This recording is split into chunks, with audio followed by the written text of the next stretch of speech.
So you're a new real estate agent. What should you be doing? What should you be doing day in and day out? How much prospecting should you be doing? Who should you be talking to? Who should you be reaching out to? What's the tactics behind the strategy behind, taking your business to the next level? So I want to talk about that, and I want to give you some important tips. A lot of people are going to focus on social media. A lot of people are going to focus on open houses, and there's no right answer.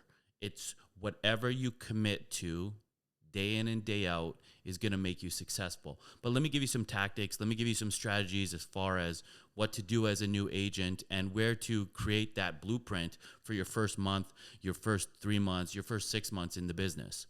So the first is you're going to want to track everything. The benefit of being a new agent is you haven't picked up any bad habits. You haven't started slacking off.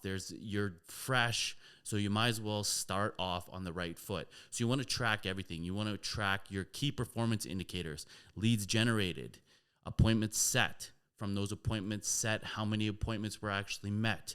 From those appointments met, who actually wanted to work with you for a second time? So start off with those key performance indicators, and then you can go to offers written, transactions completed, and everything like that. But those are the first ones that I like to focus on, and just to see where our business is at, what we're doing, and how everything is going.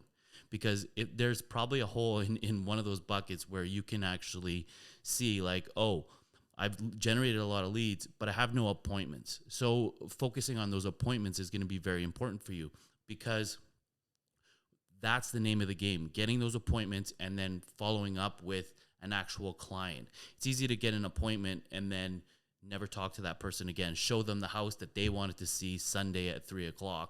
Well, that's easy, but how do you turn that person into an actual transaction?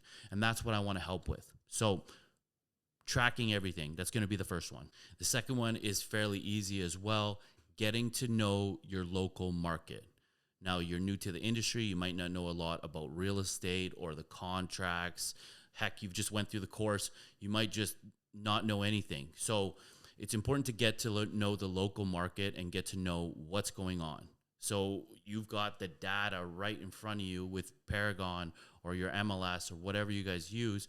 You can go through neighborhood by neighborhood and figure out what homes are on the market, what's selling, what's not selling.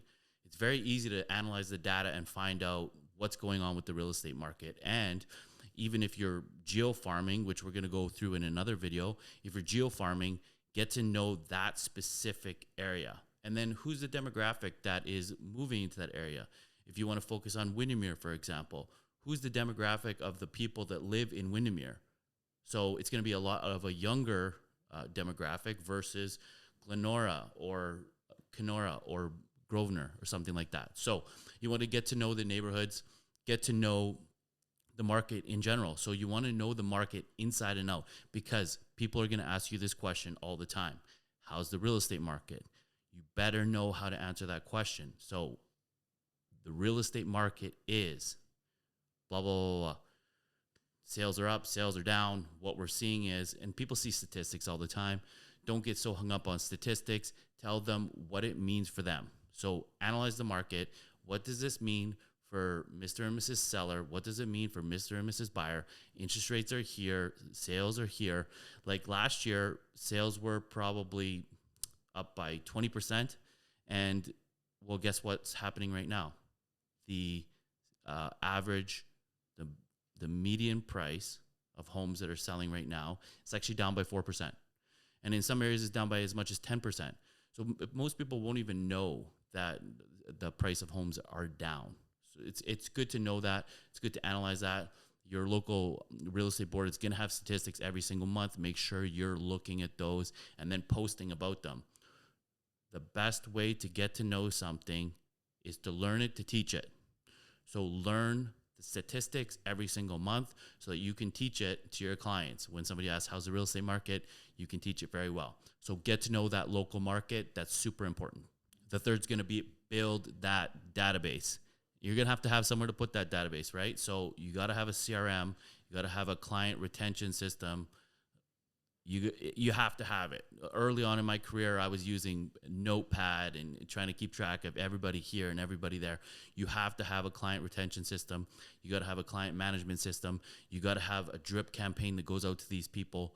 But more importantly, you got to build that database. So collecting names, numbers, your sphere of influence, people you get at open houses, make everybody sign in. Everybody that you meet goes in your database.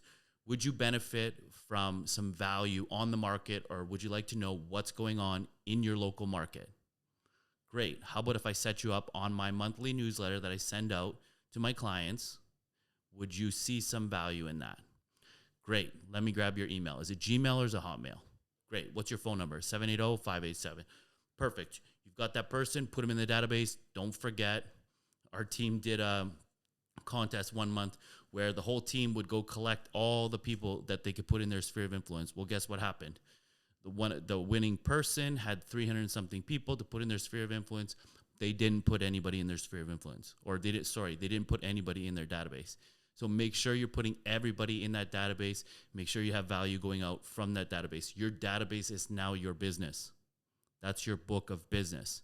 This is sellable later on. So you want to have that inside of your CRM. Build that database. It's very important. Now that you got this database built, you want to make sure that you're lead generating. So that's going to be the first key performance indicator, generating leads. So how do you generate leads? Let's identify the lead sources. That's going to be the most important thing. Identify where you could get leads, where you could get clients. Where is your business going to come from? So the first thing is identifying it. So where are you going to geofarm? Are you going to reach out to your sphere of influence? You don't have any past clients, so you can't reach out to them. Are you going to do open houses? Like what's your strategy? Online lead generation, identifying the lead sources where you can get business, and then focusing in on maybe 1, 2, 3 tops. I want you to get really good at 3 lead generation sources. You don't have to do everything. I want you to get good at 3 and really commit to those 3. So once you identify those lead generation sources, then you're going to move on and really hone in on 3 of them. And then you want to build your brand. So what does your brand say about you? I want you to identify your ideal client avatar. Who's that person that you want to be working with day in and day out? And it's very easy for you to say, oh, I'll work with anybody. It doesn't matter. Area, person, age, doesn't matter. I'll work with anybody. That's great, and we will work with anybody. We're not going to turn clients away. But one thing that we want to do is we want to identify who we resonate with the most. Who do we enjoy working with the most? And that's going to be your ideal client. That can help you with choosing a farm area.